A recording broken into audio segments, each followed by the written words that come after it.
On l'attendait à Akupé pour communier avec lui. Et il est arrivé ce vendredi, le président de la République, Alassane Ouattara, dans le canton Kétin, qui se veut le pays du soleil levant. Une très grande joie pour les populations d'Akupé, d'autant plus que dans le cadre de cette visite, c'est à elle que revient l'honneur d'accueillir le premier meeting du chef de l'État. Aujourd'hui, vous voici avec nous en chair et en os. Quelle joie! Quel bonheur, Excellence, Monsieur le Président de la République. Aussi peut-on dire que le président de la République à Akupé, c'est tout simplement l'espoir pour un lendemain meilleur de tout un peuple. Akupé compte sur vous pour la redynamisation de son agriculture à travers la mise en place d'un véritable programme de développement agricole du canton Kétin. Akupé compte sur vos solutions, Monsieur le Président, pour le renforcement et l'extension de son réseau électrique pouvant favoriser des unités industrielles de développement. Akupé compte sur vos solutions pour le bitumage des routes dans la perspective de mise en valeur de ces énormes potentialités de ville Carrefour. Les populations d'Akupé, heureuses donc de se retrouver avec le président de la République, une joie traduite en actes avec l'offre de précieux présents au couple présidentiel. Des dons en plusieurs catégories, avec notamment des attributs royaux, en plus des vivres, dont des bœufs et des béliers. À Akupé, le président Alassane Ouattara, de son côté, ne s'est pas rendu les mains vides. À son actif, des dons en matériel composé de véhicules de type 4x4 au corps préfectoral pour combler le déficit que celui-ci accuse en moyens de mobilité, en plus des ambulances et du matériel de salubrité de la part de la première dame. À tout cela s'ajoutent les dons en numéraire d'une valeur de 16 500 000 francs CFA. Depuis 4 ans, nous nous sommes mis au travail et nous avons essayé d'être conformes à nos engagements. Nous avons engagé près de 30 milliards de francs CFA dans la région de Lamé. Oui, et ces investissements concernent les secteurs de la santé, de l'eau potable, de l'éducation, de l'électricité et des infrastructures. Nous avons également renforcé la route Adzopé-Akupé jusqu'au pont de la Comoé en 2 fois 1 voie sur 78 km. Nous avons également prévu 3 km de voirie dans la ville d'Akupé. Oui, 3 km de voirie.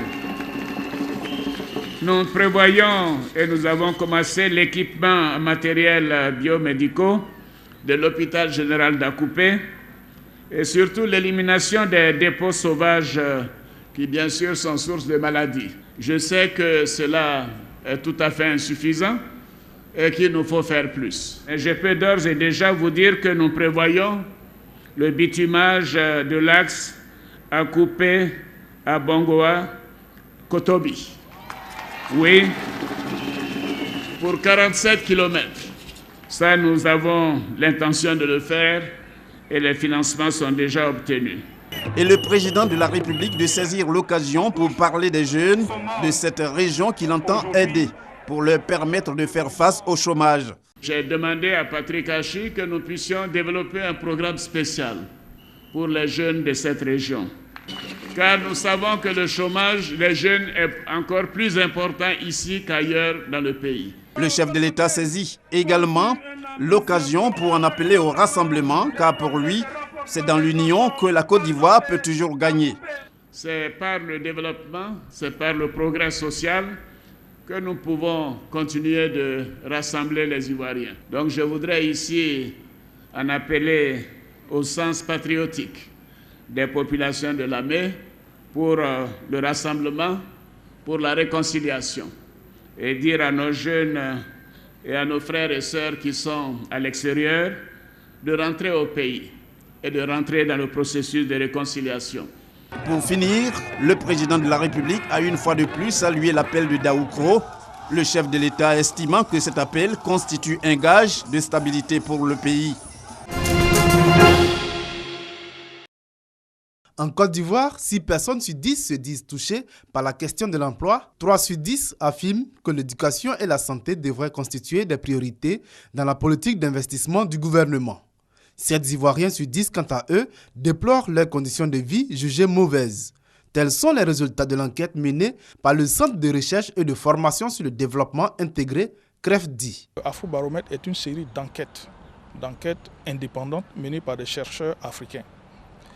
Et ce que nous pouvons retenir, c'est que Afrobaromètre se veut un outil de prospective, un outil d'aide à la décision qui vous permet de connaître l'opinion des Ivoiriens sur un certain nombre de thématiques, donner des informations pertinentes et assez récentes aux décideurs. Comparativement à l'enquête menée en 2013, l'on note au niveau de la perception de l'emploi une légère amélioration de 35% à 24% chez les hommes et 35% à 26% chez les femmes en 2014. Nous espérons que le gouvernement tienne vraiment compte des résultats d'Afrobaromètre.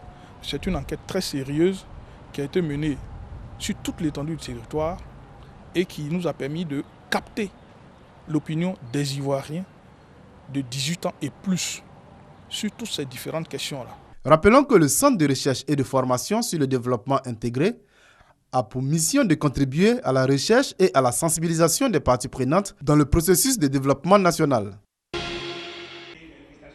Des lauréats du concours dictée édition 2015, récompensés par la Direction régionale de la culture et de la francophonie. Sur 50 candidats en compétition, à la Direction régionale de l'éducation nationale et de l'enseignement technique, DRENET 2, seulement 5 ont obtenu des notes supérieures à 12. Le premier ayant eu 17,50 sur 20. Une performance remarquable selon le ministère de la Culture et de la francophonie, initiateur du concours.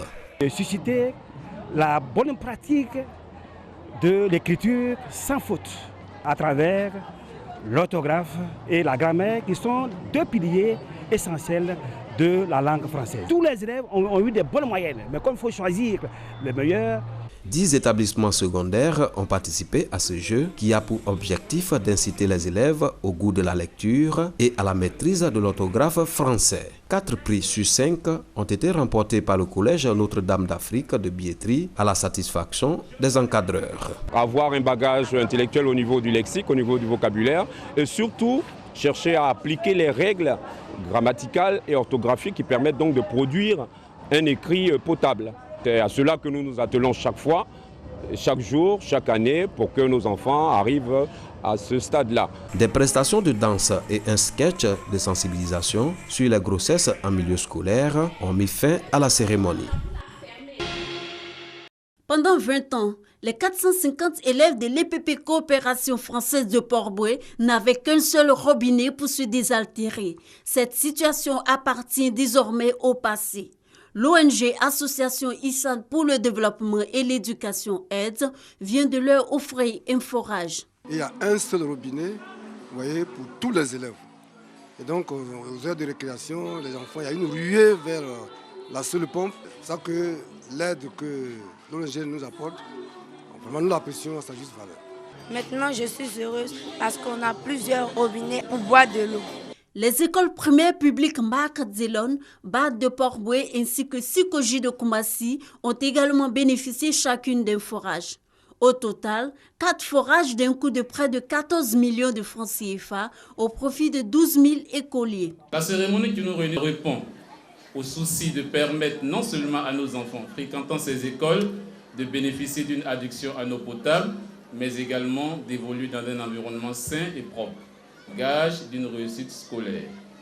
Ces réalisations contribueront à améliorer la qualité de l'eau consommée par nos élèves. Le faisant, vous contribuez ainsi à lutter efficacement contre les maladies en milieu scolaire, tout en favorisant les rendements scolaires dans un cadre plus agréable. L'ONG aide à réaliser au total 10 forages dans des établissements primaires et secondaires de Port-Bouët et de Koumassi. L'objectif de cette organisation est de réaliser à terme 100 forages dans des établissements primaires et secondaires de Côte d'Ivoire en vue de l'amélioration des conditions des apprenants et des enseignants. Les autorités municipales de la commune de Treichville veulent renforcer la qualité des services des agents de la mairie. Un engagement traduit en actes, le maire François Amicha met à la disposition de ses agents plusieurs équipements. des véhicules, des matériels de ramassage d'ordures, une sonorisation, des tenues de travail pour les agents de services techniques de l'état civil et de l'hygiène. Il manquait un certain nombre de matériel, un certain nombre de dispositifs permettant au personnel de bien travailler. Donc des dispositions ont été prises, des chapitres ont été élaborés et des budgets ont été mis en place afin d'acquérir un certain nombre de matériels. Cela répond donc à une exigence de nos collaborateurs, mais à partir du moment où nous mettons du matériel à leur disposition, nous pensons que nous sommes en droit d'attendre d'eux des résultats efficaces et efficients. Ces dons vont permettre aux agents de la mairie d'assurer aisément leurs tâches quotidiennes et d'offrir des services de qualité. Ouais, ce sont ces outils de travail qui vont permettre d'être performants dans l'avenir pour avoir une bonne image de nous, la population. Quand il n'y avait pas de tenue, on était pratiquement confondu à la population. À telle enseigne que quand on travaille dans un quartier, les gens se posaient la question, est-ce que c'est la mairie, est-ce que c'est la mairie? Mais aujourd'hui, avec ces tenues qui sont arrivées, on sera distingué au niveau de la population. Les autorités communales de Treichville ne comptent pas s'arrêter là. Elles prévoient d'autres actions, notamment la lutte contre les salubrités, afin de rendre la commune plus rayonnante.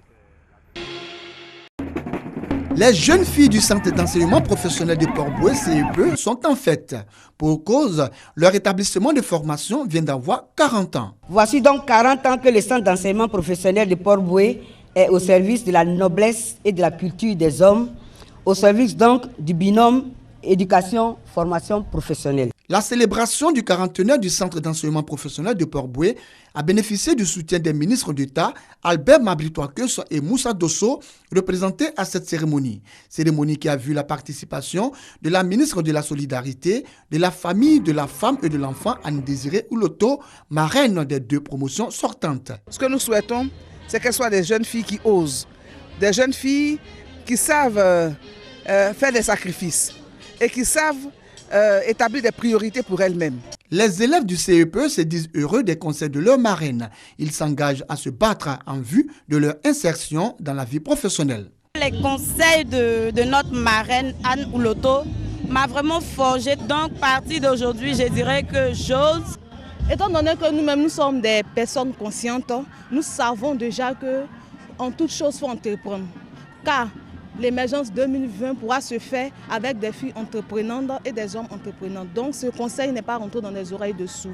Une cérémonie marquée par le passage de flambeau des promotions sortantes aux élèves de 2e année, puis d'une présentation des différents travaux à la marraine et au maire de Port-Bouët. Démonstration de coiffure, défilé de coupe-couture, prestations de majorettes et de danses chorégraphiques ont également meublé cette cérémonie. Ni la colère de la rue, ni la pression croissante de la communauté internationale ne l'ont découragé. Le président du Burundi, Pierre Nkurunziza, est officiellement candidat à un 3e mandat. Depuis fin avril, le pays est le théâtre de manifestations émaillées de violences qui ont fait au moins 18 morts. Les opposants au chef de l'État jugent cette nouvelle candidature contraire à la Constitution. Un résultat inespéré. Les conservateurs triomphent aux législatives britanniques, ouvrant la voie à un second mandat de David Cameron. Je vais maintenant former un gouvernement conservateur de majorité. J'ai été fier d'avoir dirigé le premier gouvernement de coalition en 70 ans et je veux remercier tous ceux qui ont travaillé si dur pour que ce soit un succès, et particulièrement aujourd'hui, Nick Clegg. Pendant ce mandat, je resterai fidèle à ma parole et mettrai en place aussi vite que possible la décentralisation des pouvoirs qui a été décidée par tous les partis pour le Pays de Galles, l'Écosse et l'Irlande du Nord. Et oui, nous allons tenir notre promesse d'un référendum sur notre avenir en Europe. Mais la tâche du Premier ministre s'annonce compliquée, notamment parce que le scrutin a désigné un autre grand vainqueur, le Parti nationaliste écossais. Autre obstacle, les incertitudes concernant le maintien du Royaume dans l'Union européenne. Je suis consciente de l'énorme responsabilité que les gens en Écosse donnent au SNP. Et je promets solennellement au peuple écossais que nous ne le décevrons pas. Nous irons à Westminster déterminés à défendre l'Écosse et pour faire entendre la voix de l'Écosse.